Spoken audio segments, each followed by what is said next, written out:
The afternoon sun was beginning its descent when I pulled out of my driveway, mentally reviewing my shopping list. Milk, bread, maybe some pasta for dinner. Just a quick trip to the grocery store, 30 minutes tops. I'd lived in Meadowbrook Estates for 3 years, and despite the occasionally overzealous HOA president, Linda Hartwell, I'd never had any real problems. That was about to change. As I drove away, I glanced in my rearview mirror at my modest 2-story colonial. The lawn was freshly mowed, the shutters painted, everything in compliance with the HOA's seemingly endless regulations. I'd even replaced my mailbox last month after receiving one of Linda's infamous violation notices about weathered appearance inconsistent with community standards. The grocery store was blissfully uncrowded. I grabbed what I needed and was back in my car within 25 minutes, congratulating myself on the efficiency. The drive home took another 5 minutes. As I turned onto Maple Drive, my stomach dropped. There were 3 cars parked in front of my house. Linda's silver Mercedes, of course, a white pickup truck I didn't recognize, and a black sedan that belonged to Tom Chun, the HOA vice president. But what made my blood run cold was the sight of my front door standing wide open. I slammed on the brakes and threw the car into park, not even bothering to pull into my driveway. My hands were shaking as I fumbled with my seatbelt. Through my open doorway, I could see movement inside. Someone was in my house. I burst through the front door to find Linda Hartwell standing in my living room, clipboard in hand, directing 2 men I'd never seen before. They were opening my closet doors, peering into rooms, one of them actually taking photographs. "What the hell are you doing in my house?" I shouted, my voice cracking with a mixture of rage and disbelief. Linda turned to me with that pursed lip expression she reserved for residents she deemed beneath her. She was wearing her usual uniform, a cream-colored blazer, pearls, and an air of unearned authority. "Mr. Patterson, we're conducting an inspection." "An inspection? You broke into my house." "We did not break in," she said, her voice dripping with condescension. She gestured to Tom Chun, who had appeared from my kitchen looking distinctly uncomfortable. "Tom, show him the documentation." Tom stepped forward, avoiding my eyes. He'd always seemed like a reasonable guy at HOA meetings, but right now, he looked like a man who'd made a terrible mistake and knew it. "Derek, we sent you a notice 3 weeks ago about a special inspection." "A notice doesn't give you permission to enter my home." I was shouting now, and I didn't care. "You broke into my house." "That's illegal." Linda's eyes flashed. "We use the emergency access key. As per Section 12.7 of the HOA bylaws, which you sign when you purchase this property, the board maintains emergency access for situations requiring immediate attention." Immediate attention? I was gone for 30 minutes. What possible emergency could? I stopped, taking in the scene more carefully. The men weren't emergency responders. They were taking notes, photographing my furniture placement, my wall decorations. "What are you actually doing?" One of the men, a heavy-set guy with a clipboard, spoke up. "We're documenting potential violations of exterior modifications that may have originated from interior structural changes." "That's insane. I haven't made any structural changes." Linda smiled, and it wasn't friendly. "That's what we're here to determine. We have reports that you may have installed shelving units in your garage without architectural approval. Such installations could affect load-bearing capabilities and void the community's insurance liability coverage." "Shelving units?" I put up some metal shelves from Home Depot with brackets. They hold paint cans. "Unapproved modifications," Linda said, making a note on her clipboard. "Additionally, we need to verify that your interior paint colors don't compromise the exterior aesthetic unity, should they be visible through windows." I felt like I'd stepped into an alternate dimension. "You broke into my house to check my paint colors?" "We did not break in. We used authorized emergency access." "There was no emergency." Linda's face hardened. "The emergency is your repeated disregard for community standards. Last month, your garbage cans were visible from the street on a non-collection day. 2 months ago, you hung a wreath on your door without submitting Form 47B for seasonal decoration approval. And now, Unauthorized interior modifications. This inspection is entirely within our rights. Get out, I said, my voice low and dangerous. Get out of my house right now, or I'm calling the police. You'll do no such thing, Linda snapped. If you interfere with an official HOA inspection, you'll be fined $1,500 per day until the inspection is complete. Furthermore, I pulled out my phone and dialed 911. Linda's face went purple. How dare you? I am the president of this HOA. We have legal authority. The 911 operator answered. 911, what's your emergency? There are people who broke into my home. I said clearly, my eyes locked on Linda. They're inside right now without my permission. Sir, are you in danger? Are the intruders still in the home? Yes. They're standing right in front of me. The ringleader's name is Linda Hartwell.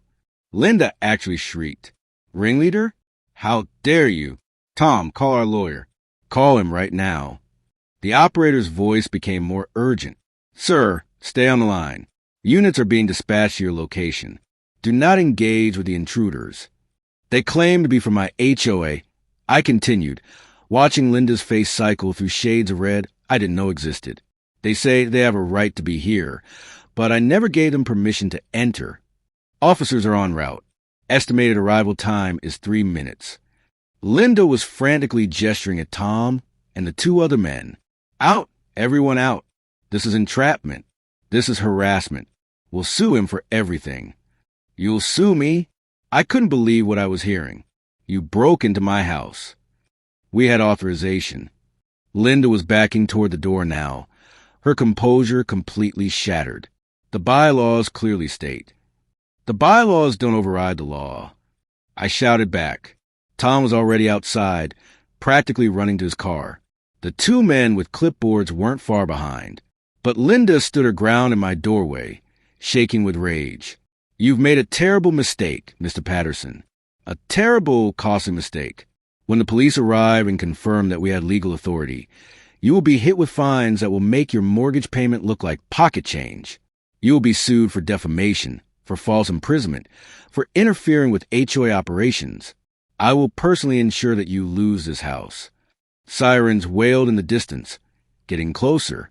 Ma'am, I said with a calmness I didn't feel, I'm going to ask you one more time to leave my property before the police arrive. I will not be intimidated by. 2 police cruisers pulled up, lights flashing. 4 officers emerged, hands near their belts. The lead officer, a tall woman with graying hair, approached quickly. Who called 911? I did, I said. I came home from the grocery store to find these people inside my house without my permission. Linda immediately launched into her explanation. Officer, I am Linda Hartwell, president of the Meadowbrook Estates HOA. We were conducting a legally authorized inspection under the community bylaws, and this resident has falsely claimed. Ma'am, the officer interrupted, did this resident give you permission to enter his home today? He signed the bylaws. Section 12.7 clearly grants emergency access. That's not what I asked. Did he give you permission today, yes or no? Linda's mouth opened and closed. The bylaws constitute standing permission for emergency situations. The officer turned to me. Sir, did you give anyone permission to enter your home? Absolutely not. I was gone for 30 minutes. I came back to find them inside, going through my house, taking photographs. The officer looked back at Linda. Ma'am, what was the emergency? Unauthorized modifications that could affect community property values and insurance liability. Shelving units in the garage. I added, the kind you buy at Home Depot. The officer's expression suggested she'd heard enough. Ma'am, I don't care what your bylaws say. You cannot enter someone's private residence without their explicit permission unless you're law enforcement with a warrant, or there's a genuine emergency like a fire or a flood. Checking for shelving units is not an emergency. This is outrageous. Linda sputtered. We have a lawyer. We have rights. So does he? The officer replied. And one of those rights is not having people enter his home without permission. That's called trespassing, and depending on how you gained entry, potentially breaking and entering. Linda's face went from red to white. We use the emergency key. We have an emergency key for all properties. Having a key doesn't give you legal authority to enter, the officer said. Sir, how would you like to proceed? You have the right to press charges for trespassing. I looked at Linda, who suddenly seemed smaller, older, and far less intimidating. Tom was still sitting in his car, watching. The other two men had already left. I want it on record, I said. I want a police report documenting that they entered without permission, and I want that emergency key returned.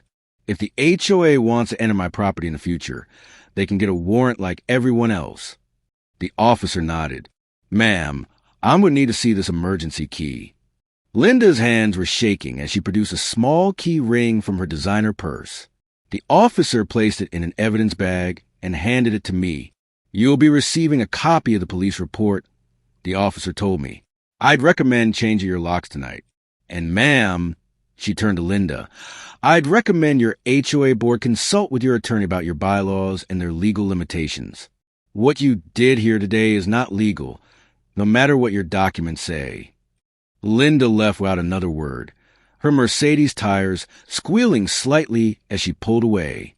After the police left, I stood in my living room, doors and windows all secured, new locks already on my shopping list. My phone buzzed. A text from Tom Chun. I'm sorry. That was wrong. I'm resigning from the board. 3 days later, I received a formal letter from the HOA's attorney. Carefully worded, but essentially an apology. The emergency access provision was being struck from the bylaws.